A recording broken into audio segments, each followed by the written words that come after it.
Good evening, everybody. This is Mellissa Thomas with Florida National News coming to you with your evening news rundown for May 1st, 2020. Welcome to the month of May.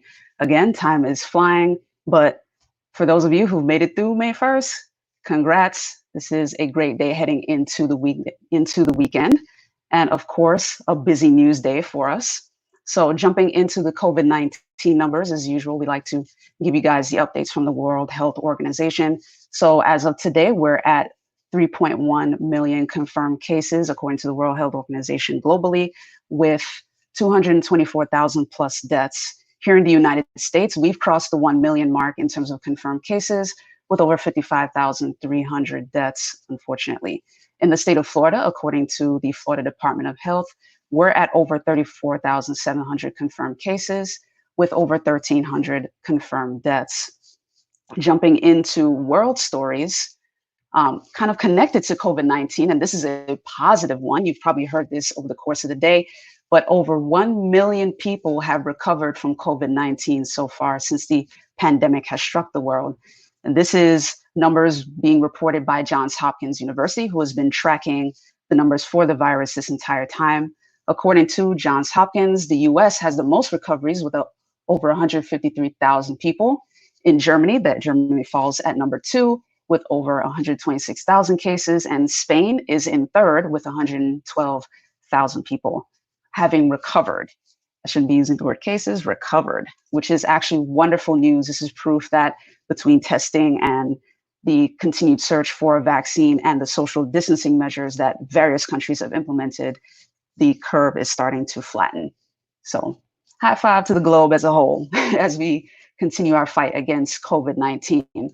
Now, in a bit of world news that is not related to COVID-19 and is connected to an unfortunate event, as you may have heard, Canada is announcing a ban on all assault weapons, all assault style rifles. This was something that was in the works and was announced. So today, Prime Minister Justin Trudeau officially announced the ban on assault weapons. This is on the heels of the nation's most gruesome, most brutal mass shooting, where 22 people were killed in Nova Scotia last week.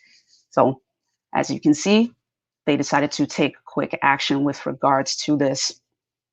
And their gun debate in Canada is very similar to the United States. They also have both sides going. They have a gun lobby that is, of course, pushing for gun rights, while a lot of folks are more concerned for gun safety. So these measures are now in place. There are talks about a gun buyback program, and folks who are pro-gun restrictions, they want a full buyback program, whereas at the moment, Canada is pondering sort of a partial buyback. So we'll keep you guys posted on where everything is, where that is concerned. Now, jumping over to some US news, there are 10 states that are now reopening today. Obviously, the majority of the reopening measures here in the state of Florida will start kicking into place on Monday. But as of today, May 1st, 10 states have reopened. So congratulations to those states. Let me break it down for you guys. For Pennsylvania, outdoor recreation is back open, golf courses, marinas, campgrounds, and even guided fishing trips.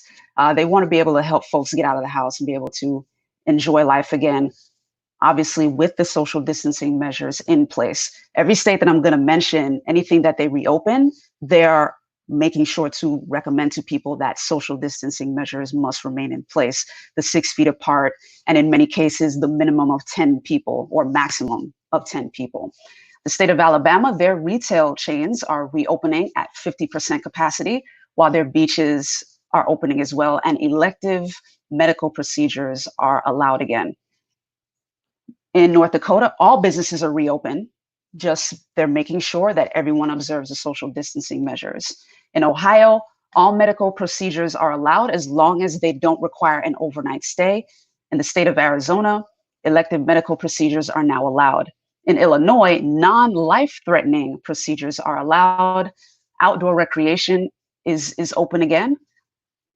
And greenhouses and gardening places are now added to the list of essential businesses. So those companies are allowed to reopen as well in the state of Illinois.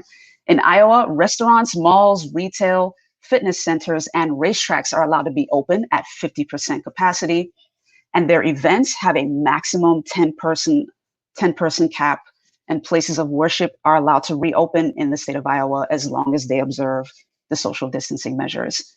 You've heard us talk about Texas last week. Their movie theaters are open, their restaurants, their museums, and their libraries as well. They're open at a limited capacity.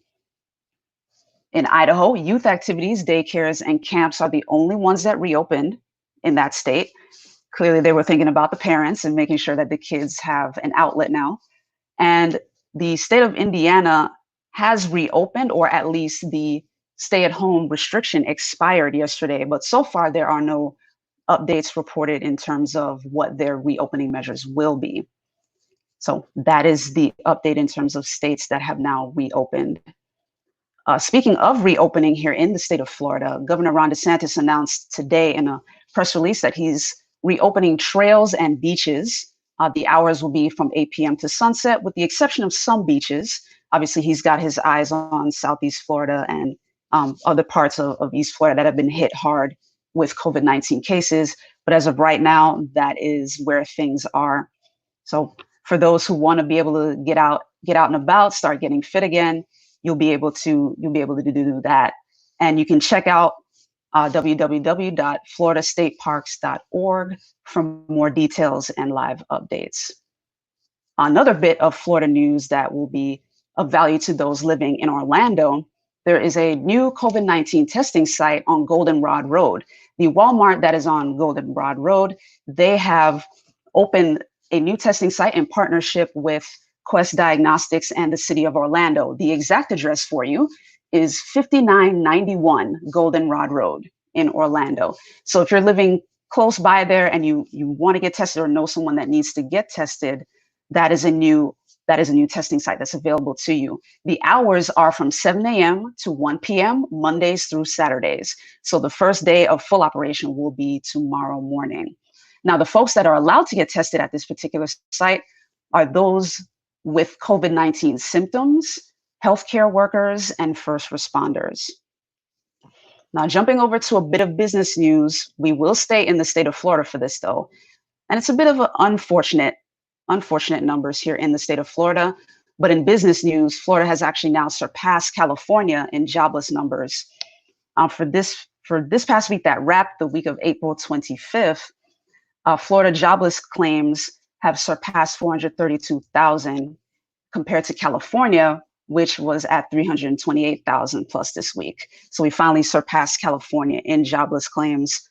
As you've been hearing Governor Ron DeSantis talk about that, he has his teams working around the clock to make sure that the claims are processed and make sure that there are no glitches with regards to their system. Now, that does it for the business update. Jumping over to entertainment real quick. For any of you who are familiar with the 1997 hit Hercules, this movie is about to get a live action remake, courtesy of none other than the Russo brothers. Yes, indeed. The two brothers who basically made the MCU the legendary series that it is, they are producing the live remake for the 1997 hit. And as of right now, they have no director confirmed or any cast confirmed, but that is the most recent announcement for that. Jumping over to sports now, for those who have the racing itch, South Carolina is about to satisfy that. In South Carolina, they are going to continue races on May 17th.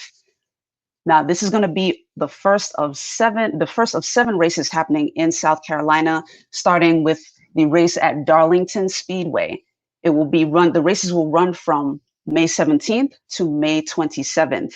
And in the interest of social distancing, no fans are allowed to attend, but at least the races will be able to happen there. And the staff working at the various speedways will be wearing personal protective equipment. They will be required to wear that. Now, speaking of sports news, be sure to stay tuned right here at 8 p.m. with the FNN Sports Take with Casey Hudson. And tonight she has got a special guest with her. The Tampa Bay Buccaneers wide receiver Justin Watson will be joining her tonight. So stay tuned for that interview at 8 p.m. right here on the Florida National News Facebook page, or if you're on YouTube, our Florida National News YouTube channel. That does it for us here at the Evening News Rundown, guys. As always, it is a pleasure to bring you guys the news. Thank you guys for tuning in and sticking around. We know you could be anyplace else doing anything else, so we definitely appreciate your viewership. Have a great weekend, guys.